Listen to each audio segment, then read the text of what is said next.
जय हिंद दोस्तों, स्वागत है एक बार फिर से आज दिन भर की तमाम बड़ी खबरों में। पहली बड़ी खबर, शरद पवार से मिले राहुल गांधी। एनसीपी में बगावत के बाद हुई पहली मुलाकात। दरअसल दोस्तों आपको बता दें कि कांग्रेस के दिग्गज नेता राहुल गांधी ने दिल्ली में शरद पवार से मुलाकात की है। एनसीपी में हुई बगावत के बाद दोनों नेताओं की यह पहली मुलाकात थी। राहुल गांधी शरद पवार से मिलने उनके आवास पर पहुंचे। शरद पवार गुट के नेता जितेंद्र आव्हाड ने कहा कि सब कुछ हमारे पास है, कुछ लोगों के जाने से कोई भी फर्क नहीं पड़ता है। उन्होंने कहा कि शिवसेना मामले में आया सुप्रीम कोर्ट का फैसला भी हमारे पक्ष में है। उन्होंने कहा कि विधायक दल के टूटने से कोई भी फर्क नहीं पड़ता है। उन्होंने कहा कि राहुल गांधी आए और उन्होंने भरोसा दिया है कि हम सब एक साथ हैं। उन्होंने ऐलान कर दिया है कि अजीत पवार के जाने और कुछ विधायकों के जाने से पार्टी पर कोई भी फर्क नहीं पड़ेगा।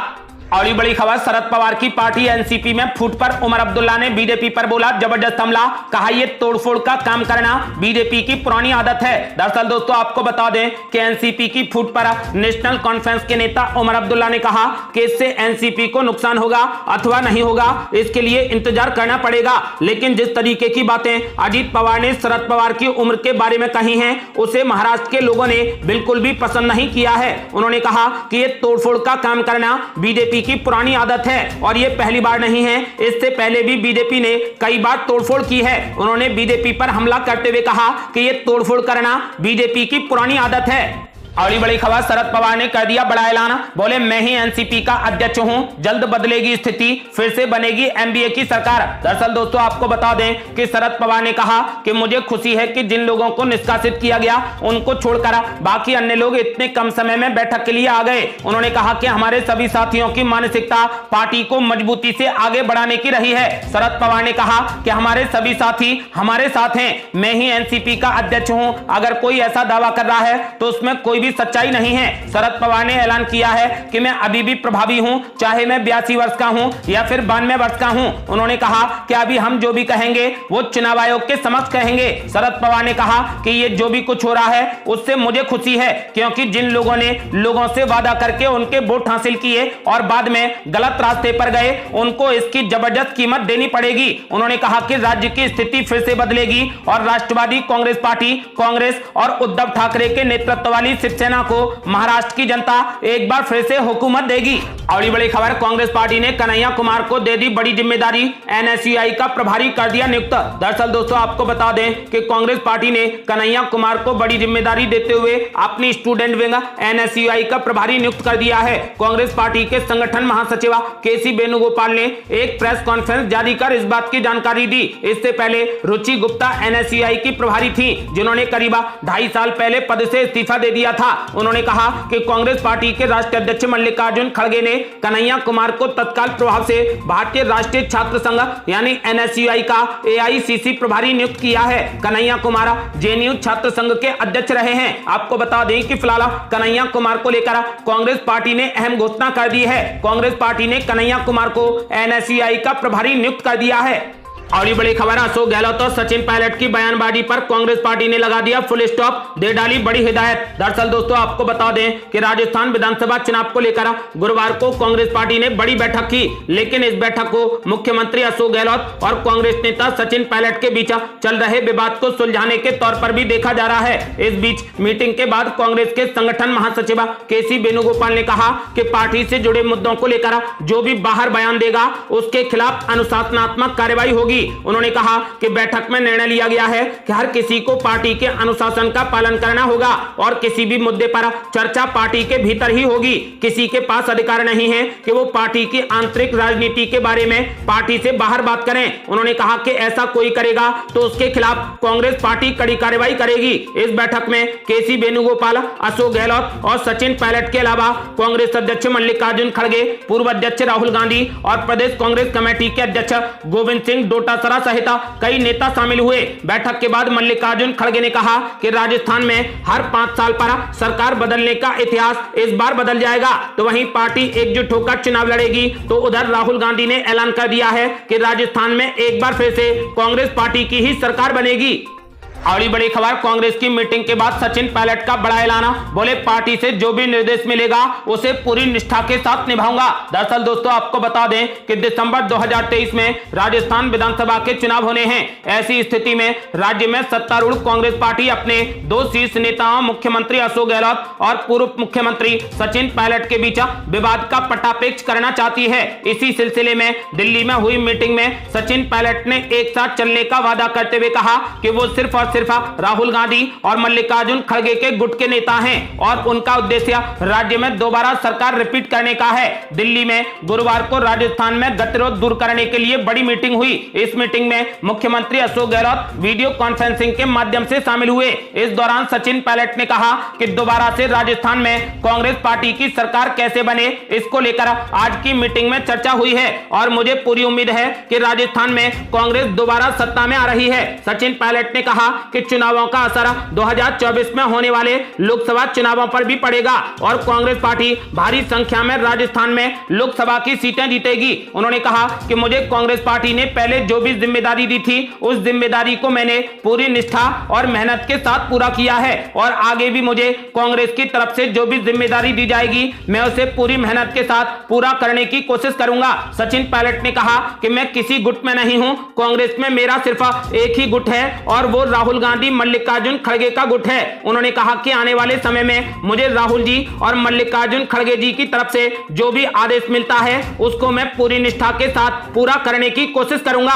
और बड़ी खबर, कांग्रेस पार्टी की बैठक के बाद कांग्रेस नेता राहुल गांधी और मल्लिकार्जुन खड़गे ने कर दिया बड़ा ऐलान। कहा राजस्थान में एक बार फिर से बनने जा रही कांग्रेस की सरकार। दरअसल दोस्तों आपको बता दें कि कांग्रेस नेता राहुल गांधी ने बैठक के बाद फेसबुक पोस्ट में कहा कि मल्लिकार्जुन खड़गे के नेतृत्व में राजस्थान कांग्रेस नेताओं के साथ बड़ी बैठक हुई है। उन्होंने दावा किया है कि कांग्रेस राजस्थान में एक बार फिर से सरकार बनाएगी और जनता के बेहतर भविष्य के लिए कार्य करती रहेगी। तो वहीं मल्लिकार्जुन खड़गे ने कहा कि कांग्रेस पार्टी ने राजस्थान में समावेशी विकास और जन कल्याण की योजनाओं को घर घर तक पहुंचाया है। उन्होंने कहा कि राजस्थान का हर वर्ग, किसान, खेत मजदूर, युवा, महिलाएं और समाज का हर एक वर्ग कांग्रेस पार्टी में अपनी आस्था व्यक्त कर रहा है। उन्होंने कहा कि हम सबकी महत्वाकांक्षाओं का ख्याल रखेंगे। मल्लिकार्जुन खड़गे ने कहा कि राजस्थान का वर्तमान और भविष्य दोनों कांग्रेस के हाथों में सुरक्षित हैं। उन्होंने कहा कि इस बार इतिहास बदलेगा और कांग्रेस पार्टी राजस्थान में फिर से सरकार बनाएगी।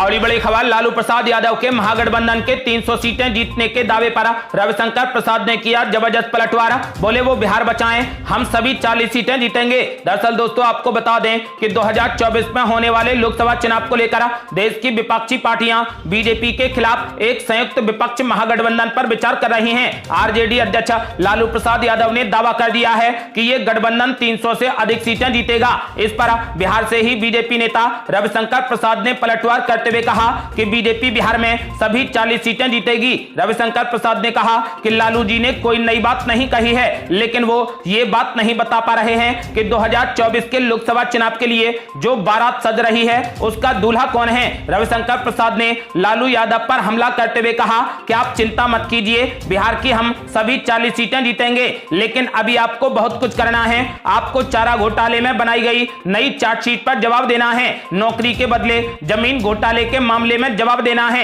रविशंकर प्रसाद ने ऐलान कर दिया है कि बीजेपी लोकसभा चुनाव में बिहार की सभी 40 सीटें जीतेगी।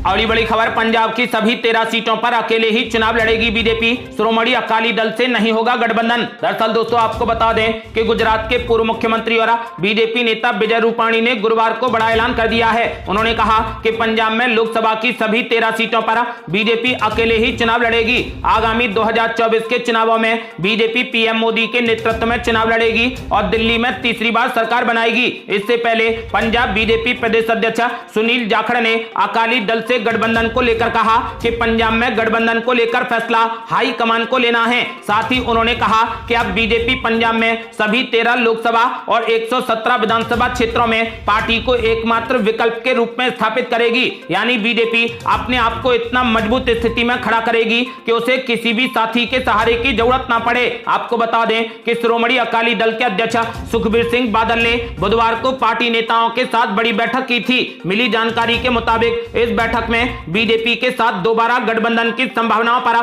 खुलकर चर्चा भी हुई थी। पार्टी अध्यक्ष ने गठबंधन को लेकर वरिष्ठ नेताओं की राय मांगी। पार्टी सूत्रों के मुताबिक टकसाली नेता गठबंधन के लिए राजी हैं। वरिष्ठ नेतृत्व का कहना है कि आगामी चुनाव से पहले बीजेपी के साथ गठबंधन करना दोनों पार्टियों के पक्ष में होगा, जिसको लेकर श्रोमणी अकाली दल के मुखिया सुखबीर सिंह बादल को पार्टी के नेताओं ने कहा कि गठबंधन की स्थिति में विपक्ष के हमले का जवाब देने के लिए भी रणनीति तैयार की जानी चाहिए। लेकिन बीजेपी नेताओं के इस बयान के बाद गठबंधन की चर्चाओं पर अब विराम लगता दिख रहा है। और बड़ी खबर, चिराग पासवान, चंद्रबाबू नायडू और सुखबीर सिंह बादल की पार्टी एनडीए में हो सकती है शामिल। बीजेपी ने 18 जुलाई को बुलाई गठबंधन की बड़ी बैठक। दरअसल दोस्तों आपको बता दें कि देश में होने वाले अगले आम चुनाव में 1 साल से भी कम का वक्त बचा है। ऐसे में सभी मुख्य दल तैयारियों में लग गए हैं। बीजेपी के खिलाफ चुनावी मैदान में एक साथ उतरने के मकसद से विपक्षी दल भी महागठबंधन बनाने के प्रयास में जुटे हुए हैं, जबकि बीजेपी में भी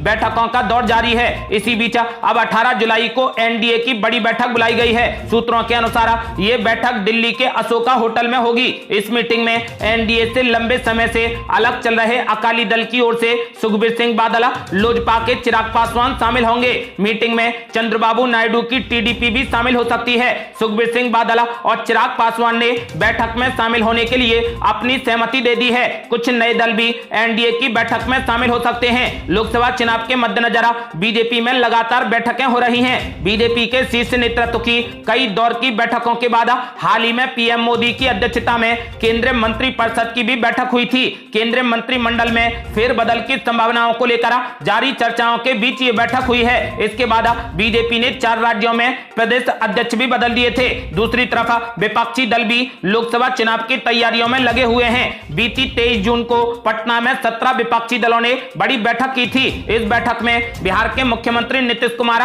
कांग्रेस अध्यक्ष मल्लिकार्जुन खड़गे, पार्टी नेता राहुल गांधी, एनसीपी चीफ शरद पवार समेत कई दिग्गज नेता शामिल हुए थे। इस दौरान विपक्षी दलों ने एक साथ चुनाव में उतरने की बात कही थी। आपको बता दें कि अब विपक्षी दल बीजेपी से कड़ा मुकाबला करने के लिए अब बेंगलुरु में फिर से बड़ी बैठक करने जा रहे हैं। और बड़ी खबर, नरेंद्र मोदी को तीसरी बार प्रधानमंत्री बनाने के लिए 12 राज्यों के बीजेपी नेताओं ने गुवाहाटी में की बड़ी बैठक। लोकसभा की 142 सीटों पर हुआ मंथन। दरअसल दोस्तों आपको बता दें कि बीजेपी के पूर्वी और पूर्वोत्तर भारत के 12 राज्यों के वरिष्ठ नेताओं ने 2024 के आगामी लोकसभा चुनाव के संबंध में रणनीति बनाने के लिए गुरुवार को असम में एक बड़ी बैठक की। बैठक में बीजेपी के राष्ट्रीय महासचिव बीएल संतोष, केंद्रीय मंत्री सर्बानंद सोनोवाल, असम के मुख्यमंत्री हिमंत बिस्वा शर्मा, त्रिपुरा के मुख्यमंत्री माणिक साहा और पार्टी के सांसदों समेत विधायक और राज्य इकाई के अध्यक्ष इस बैठक में शामिल हुए। बीजेपी की असम इकाई के अध्यक्ष भावेश कालिता ने बताया कि दिन भर चलने वाली बैठक में जिन प्रमुख मुद्दों पर चर्चा हुई उनमें संगठन को मजबूत करना और आगामी चुनावों की रणनीति शामिल है। इस बैठक से पहले उन्होंने पत्रकारों से कहा कि हमारा लक्ष्य लगातार तीसरी बार प्रधानमंत्री के रूप में पीएम मोदी की सत्ता में वापसी सुनिश्चित करना है। उन्होंने कहा कि हम इस दिशा में लगातार काम कर रहे हैं। और ये बड़ी खबर, समान नागरिक संहिता को लेकर असदुद्दीन ओवैसी ने पीएम मोदी पर बोला जबरदस्त हमला। बोले वो भारत को हिंदू देश बनाना चाहते हैं। दरअसल दोस्तों आपको बता दें कि देश में समान नागरिक संहिता को लेकर जबरदस्त बहस छिड़ी हुई है। All India Muslim personal law board से लेकर ज्यादातर विपक्षी दल इसका विरोध कर रहे हैं। इसी क्रम में एआईएमआईएम के राष्ट्रीय अध्यक्ष असदुद्दीन ओवैसी ने एक बार फिर प्रधानमंत्री नरेंद्र मोदी को निशाने पर ले लिया है। उन्होंने कहा कि बहुलवाद और धर्मनिरपेक्षता मूल संविधान का हिस्सा है और यही बात भारत को महान बनाती है, लेकिन उनका एजेंडा भारत को हिंदू बहुसंख्यकवादी देश बनाना है। एआईएमआईएम के चीफ असदुद्दीन ओवैसी ने कहा कि भारतीय प्रधानमंत्री नरेंद्र मोदी का समान नागरिक संहिता पर जोर अल्पसंख्यकों को परेशान करता है। इससे पहले भी हैदराबाद के सांसद असदुद्दीन ओवैसी केंद्र सरकार पर हमला कर चुके हैं। रविवार को उन्होंने कहा था कि यूनिफॉर्म सिविल कोड की देश में कोई भी जरूरत नहीं है। यह देश विविधताओं से भरा हुआ है, लेकिन केंद्र सरकार चुनावी फायदे के लिए इसे लागू करना चाहती है। अगली बड़ी खबर, समान नागरिक संहिता लागू करने को अमर्त्य सेन ने बताया मूर्खतापूर्ण, कहा हिंदू राष्ट्र ही इकलौता तरीका नहीं। दरअसल दोस्तों आपको बता दें कि यूनिफॉर्म सिविल कोड को लेकर मचा सियासी बवाल थमने का नाम नहीं ले रहा। इस बीच नोबेल पुरस्कार विजेता अमर्त्य सेन ने कहा कि यूसीसी को लागू करने की कोशिश करना एक धोखा था। उन्होंने समान नागरिक संहिता पर सवाल खड़ा करते हुए कहा कि इससे किसको फायदा होगा। उन्होंने कहा कि यह तैयारी हिंदू राष्ट्र की विचारधारा से जुड़ी है। द हिंदू की रिपोर्ट के अनुसार जाने माने अर्थशास्त्री अमर्त्य सेन ने कहा कि मैंने आज अखबारों में देखा कि यूनिफॉर्म सिविल कोड को लागू करने में अब और देरी नहीं की जानी चाहिए। ऐसी मूर्खतापूर्ण बातें कहां से आती हैं। उन्होंने कहा कि हम हजारों सालों से बिना समान नागरिक संहिता के रहते आ रहे हैं और भविष्य में भी इसके बिना रह सकते हैं। प्रोफेसर अमर्त्य सेन ने कहा कि हिंदू राष्ट्र ही इकलौता ऐसा तरीका नहीं हो सकता जिससे देश प्रगति कर सकता है और इन सवालों को एक व्यापक नजरिए से देखा जाना चाहिए। उनका कहना है कि निश्चित तौर पर हिंदू धर्म का इस्तेमाल या दुरुपयोग करने की कोशिश की जा रही है। इसके साथ ही उन्होंने कहा कि यूसीसी लागू करने की कोशिश एक जटिल मुद्दे को सामान्य बताने की कोशिश है जिसमें लोगों के बीच कई सारे मतभेद हैं। अगली बड़ी खबर, महाराष्ट्र के मंत्री ने कर दिया बड़ा दावा, कहा एकनाथ शिंदे के नेतृत्व में होगा अगला चुनाव, संपर्क में है उद्धव गुट के कई विधायक। दरअसल दोस्तों आपको बता दें कि महाराष्ट्र में सियासी बवाल के बीच शिंदे गुट के नेता और मंत्री उदय सामंत ने प्रेस कॉन्फ्रेंस की जिसमें उन्होंने कहा कि जो भी ये सोच रहे हैं कि शिंदे को मुख्यमंत्री पद से हटाया जाएगा तो वो जान लें कि ऐसा कुछ भी नहीं होगा। उन्होंने कहा कि महाराष्ट्र सरकार में शामिल दल एकनाथ शिंदे के ही नेतृत्व में आगे बढ़ेंगे और अगले चुनाव तक यही रहेगा। सावंत ने यह भी दावा किया है कि उद्धव ठाकरे गुट के कुछ विधायक उनके संपर्क में हैं और जल्द ही शिंदे गुट में शामिल हो जाएंगे। ये थी अब तक की बेहद बड़ी खबरें। रोजाना की ताजा खबरों को जानने और हमसे जुड़ने के लिए चैनल को लाल बटन दबाकर सब्सक्राइब करें और घंटी बटन भी दबा दें। जल्दी मिलते हैं बड़ी अपडेट के साथ, तब तक के लिए जय हिंद, जय भारत।